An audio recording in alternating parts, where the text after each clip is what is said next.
What's up YouTube? Welcome back to my channel. My name's Clinton and this is my 1996 Jeep Cherokee Overland build. Today I'm going to be talking about a 1-year review of my Tuff Overland tent. This is the Elite series, so it's a 5-person tent. As far as I know, it's the biggest tent on the market. I've owned it for a year now. We're going to do a review today. I'm also going to go ahead and give you an update on my axles. It's been a very slow process with me working as much as I've been working. I've been only able to do a little bit at a time, so I'm going to go ahead and give you an update on where I am with those, and then I'll go ahead and come back and we'll do an overview on this guy. Alrighty, let's go check out these axles. Alright, so this is my sad story of my axle project. I've only gotten one side of the rear grinded down and prepped. That is it.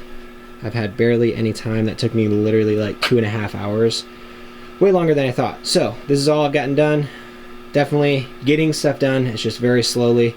I've got the truss kit and everything ordered. It should be here next week, and we'll start getting everything in line for these axles. So let's go ahead and check out the overview of my rooftop tent. Alright guys, this is my Tuff Overland Elite Series tent. This is the 5-person tent that they offer. As far as I know, this is the biggest tent on the market, and that's the reason why I bought it. I usually am camping with my wife, my 2 kids, and me, and also we have 2 huskies. So this is the reason why I bought this big tent. It's been a great tent. I really have very minimal complaints.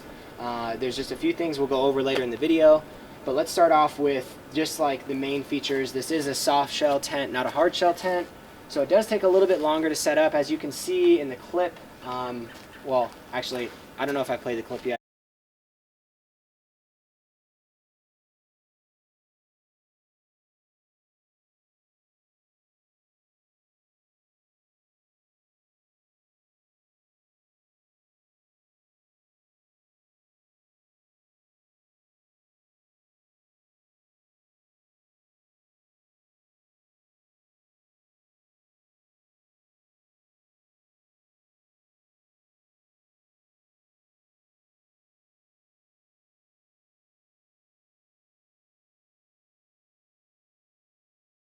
Yet. But in the clip you'll see it takes a little bit to set this tent up.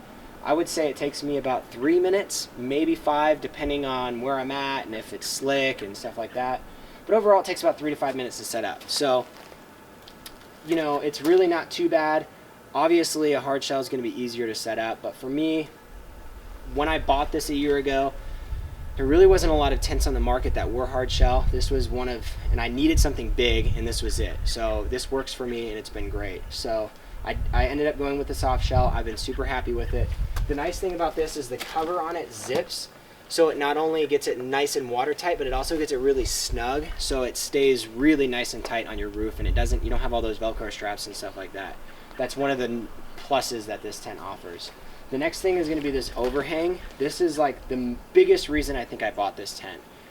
This comes with an annex system that goes all the way down, and it zips to here. So you can access your annex from the inside of the tent without going outside. And for me that was huge because with kids I'm constantly having to go get stuff out of the bags and whatnot. So I wanted something that I didn't have to go outside and get my shoes and clothes on. I could just walk down there and get it and go back in the tent without going outside. I use that feature quite a bit, and also we keep the dogs in the annex. So it's nice to just be able to peek out and check on them without having to go outside. So that's another big feature, nice feature that this tent offers.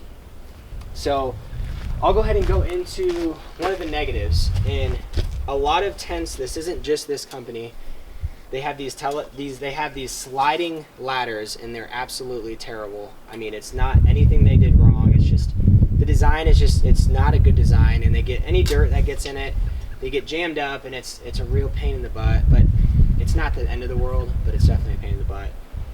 Next go around, if I was to buy a tent, I'd look for something with telescopic, which I think most tents now are telescopic. You don't see as many more with the sliding ladders, probably for that reason. This also has a double ladder system, so it gives you the strength and the weight, so you can put a good amount of weight on this half and not have to stress it because it has 2 ladders for support. So that's another nice feature that it comes with as well. So those are going to be the big reasons why I like this tent. Obviously I bought this tent needing the space.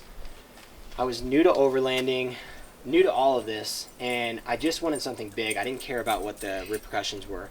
And the biggest thing that I didn't take into consideration was the weight. This tent being the biggest tent that I've found on the market, it weighs 275 pounds. That's a pretty heavy rooftop tent considering rooftop tent weights these days.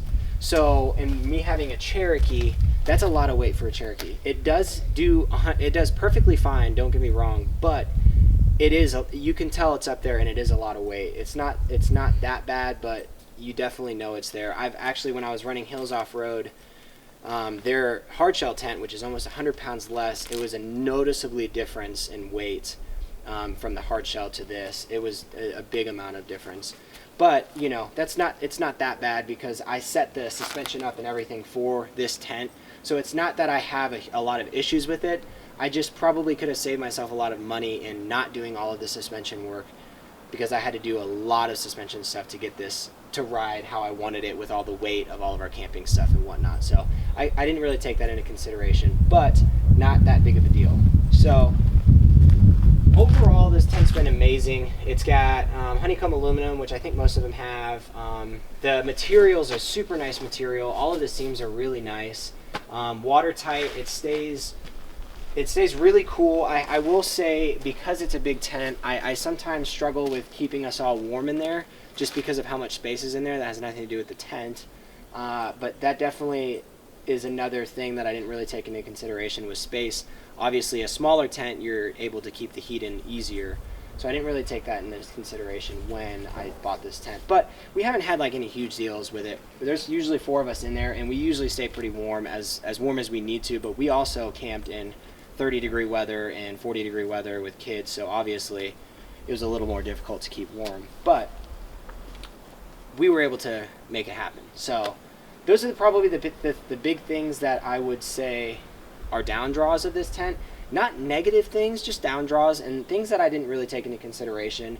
And they're really nothing huge to where I would say, oh, don't buy this tent because of this, because they're such small things and it's easy to maneuver around. It's not that big of a deal. I would recommend this tent to anyone. It really has been. For the price, it's been a great tent. I put it through a lot of weather, and it's held up really well. Everything is exactly how it's supposed to be, and it's done a really good job. So I really can't complain. I feel like for the price, it's definitely a great budget-friendly tent. They also make a smaller size. I think it's the Ranger, and I probably could have made that one work if I did my research, but I was new to it. I'm happy I went with this setup because, like I said, I was new to it, and I didn't know, but I'm glad I have it now. I do like the tent a lot, so it's been really good. Alright guys, that's a wrap for this video. If you have any questions regarding this tent or any tents in general, please leave me a comment or just send me an email. I'd be happy to help you out. I appreciate you all stopping in, watching my videos. Please like and subscribe, and we'll see you for the next video. Peace.